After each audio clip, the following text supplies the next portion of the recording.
Hello everyone, आप लोगों को हमारे यूट्यूब चैनल लेट्स लर्न डीवीजी पे स्वागत है। हम इस सीरीज़ में पॉलिटी का क्लास कर रहे थे, जिसमें से हम भाग 5 पढ़ रहे हैं। इस सीरीज़ में हम भाग 4 कंप्लीट कर चुके हैं, भाग 3 भी कंप्लीट कर चुके हैं, 2 और 1 सारा का सारा कंप्लीट कर चुके हैं। भाग 5 में भी हम पार्लियामेंट पढ़ चुके हैं। इसमें हम पढ़ेंगे सुप्रीम कोर्ट के बारे में। इससे पहले कि अगर पहले वाला सीरीज़ नहीं देखें तो प्लेलिस्ट में लगा हुआ है, आप जाकर के वहाँ से देख सकते हैं। और दूसरी बात कि हमारे चैनल पर नए हैं तो चैनल को सब्सक्राइब भी कर लीजिए। अगर नहीं भी करना है तो कोई बात नहीं है ना। चैनल को सब्सक्राइब कीजिए या फिर लाइक कीजिए या फिर डिसलाइक कीजिए, कुछ भी कर दीजिए। लाइक कर दीजिए या फिर डिसलाइक कर दीजिए। तो चलिए हम वीडियो को शुरू करते हैं। सुप्रीम कोर्ट को यूएसए से लिया गया है। सुप्रीम कोर्ट का जो प्रावधान है कहाँ से लिया गया है, तो ये यूएसए से लिया गया है।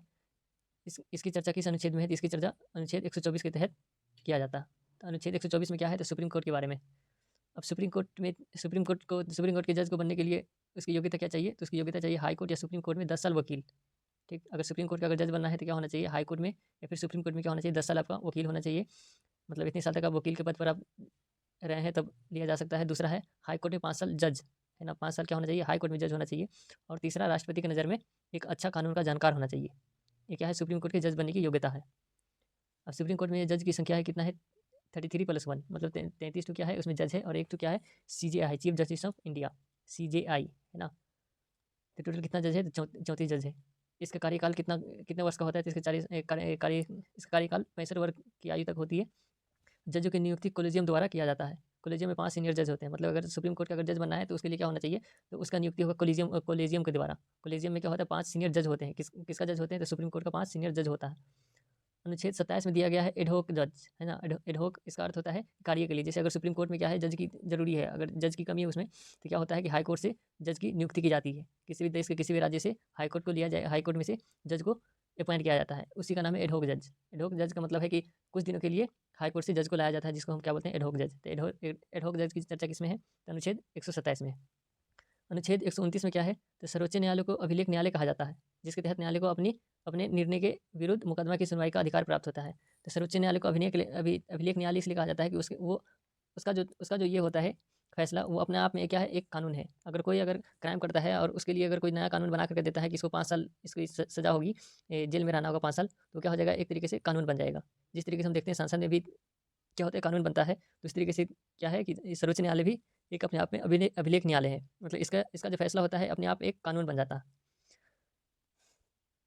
आगे लिखा हुआ है, जब सुप्रीम कोर्ट में जजों की संख्या में कमी आती है तो हाई कोर्ट से अस्थायी जज लाए जाते हैं। इन्हें एडहोक जज कहते हैं। तो ये हम ऊपर बताए हैं कि जब सुप्रीम कोर्ट में जजों की ज़रूरत होती है तो क्या किया जाता है कि हाई कोर्ट से जज को लाए जाते हैं, लेकिन परमानेंट नहीं, वो कुछ दिनों के लिए लाए जाते हैं, जिसको हम क्या बोलते हैं, एडहोक जज बोलते हैं।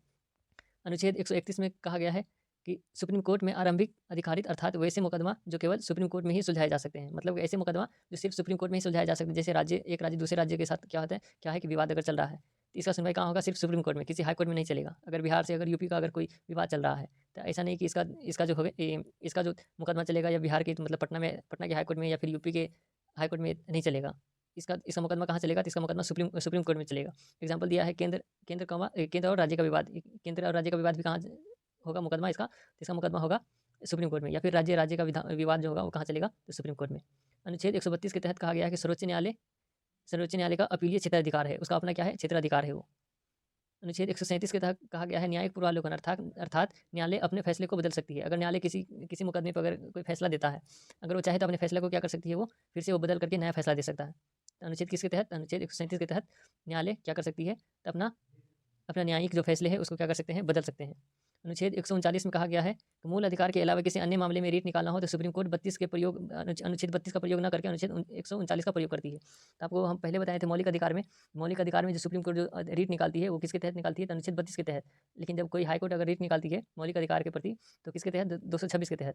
लेकिन मौलिक अधिकार के अलावा किसी अन्य मामले में अगर सुप्रीम कोर्ट क्या करती है, सुप्रीम कोर्ट अगर रीट निकालना चाहती है तो किस अनुच्छेद का प्रयोग करेगा, तो अनुच्छेद 139 का प्रयोग करेगा। एग्जाम्पल में दिया है कि सरकारी मास्टर परमादेश रीट जारी करता है। सरकारी मास्टर के ऊपर परमादेश रीट जारी होता है तो अनुच्छेद 32 के तहत होगा, जबकि रेलवे के किसी कर्मचारी पर परमादेश जारी होता है तो अनुच्छेद 139 के तहत किया जाएगा। इसका रिमार्क में दिया गया है, रिमार्क में कि संवैधानिक मामले पर 5 जज होना अनिवार्य है ना। संवैधानिक मामला जितने भी होंगे उसमें कम से कम 5 जज होना अनिवार्य हो जाता है। उसके अलावा क्या है कि सबसे ज़्यादा जो अभी तक जो सबसे ज़्यादा जो जज बैठे हैं वो किस मामले में बैठे हैं, तो केशवानंद विवाद में 13 जज का क्या हुआ है, बैठक हुआ है। उसके बाद है गोलकनाथ, है ना। गोलकनाथ में कितना जज थे, तो गोलकनाथ विवाद में 11 जज थे। तो सबसे ज़्यादा अभी तक जो सबसे ज़्यादा जो ये हुआ है मतलब जज की बैठक वो किस विवाद के तहत हुआ? तो केशवानंद भारती के विवाद के तहत क्या है कि 13 जज की बैठक हुई थी। अनुच्छेद 143 में कहा गया है कि सुप्रीम कोर्ट के मुख्य न्यायाधीश से राष्ट्रपति सलाह ले सकते हैं, किंतु उस सलाह को मानने के लिए वो बाध्य नहीं है। इसका ये मतलब हुआ कि राष्ट्रपति अगर चाहे तो सुप्रीम कोर्ट से किसी मामले पे सलाह ले सकते हैं, लेकिन सलाह देने के लिए वो बाध्य नहीं। अगर सुप्रीम कोर्ट चाहे तो वो सलाह दे भी सकती है, लेकिन और नहीं भी दे सकती है। बस एडवाइस है कि वो सलाह मांग सकते हैं। अगर दे दिया सलाह तो ठीक है, नहीं दिया तो वो भी उसके लिए बाध्य नहीं है, मतलब फोर्सेबल नहीं है। उसके बाद है CAG, comptroller and auditor general. इसका काम क्या है? इसका काम देख लेते हैं। तो कैग का किस अनुच्छेद में चर्चा है? तो कैग की चर्चा अनुच्छेद 148 के तहत किया जाता है। इसको हिंदी में क्या बोलते हैं? तो नियंत्रक एवं महालेखा परीक्षक, इसको हिंदी में कहा जाता है। और इसका काम क्या है? तो यह केंद्र तथा राज्य दोनों के खर्च की जांच करता है। केंद्र में जितना खर्च होता है या फिर राज्य में जितना खर्च होता है उस खर्च को क्या करता है? ये जांच करता है। यह 65 वर्ष की आयु या 6 वर्ष का कार्यकाल तक रहता है। इसको जो एज फैक्टर है, तो एज क्या होना चाहिए? या तो 65 वर्ष तक होना चाहिए, है ना? 65 वर्ष तक लास्ट है इसका एज, या फिर 6 साल के लिए है। मतलब अगर अब 50 साल में क्या बनते हैं आप? कंप्ट्रोलर एंड ऑडिटर जनरल बनते हैं, तो आपको 6 साल पे क्या कर दिया जाएगा? रिटायर कर दिया जाएगा।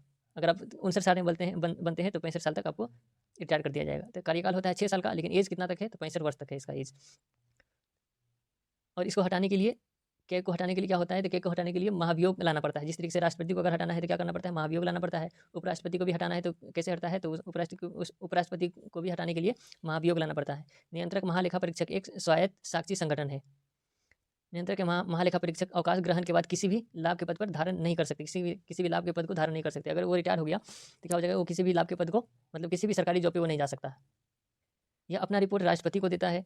जो कैग जो है वो अपना रिपोर्ट किसको देगा? तो राष्ट्रपति को देगा, जिसे राष्ट्रपति लोकसभा में रखवाते हैं। और इस रिपोर्ट की समीक्षा संसद की अस्थायी लोक लेखा समिति द्वारा किया जाता है। और इसकी समीक्षा किसके द्वारा किया जाता है?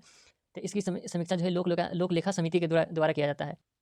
तो चलिए यहाँ पर हमारा ये वीडियो खत्म होता है, ठीक। अब अगला वीडियो में हम क्या पढ़ेंगे? स्टेट के बारे में पढ़ेंगे। तो स्टेट में सबसे पहले किसको पढ़ेंगे? तो स्टेट में सबसे पहले हम गवर्नर को पढ़ेंगे, उसके बाद विधानमंडल को पढ़ेंगे। तब तक के लिए वीडियो को यहीं पर खत्म करते हैं। अगर आप पहली बार हमारे चैनल पर आए हैं तो चैनल को सब्सक्राइब कर लीजिए, ठीक, ताकि सारे के सारे वीडियो का नोटिफिकेशन सबसे पहले आप तक पहुँच जाए। तब तक के लिए धन्यवाद।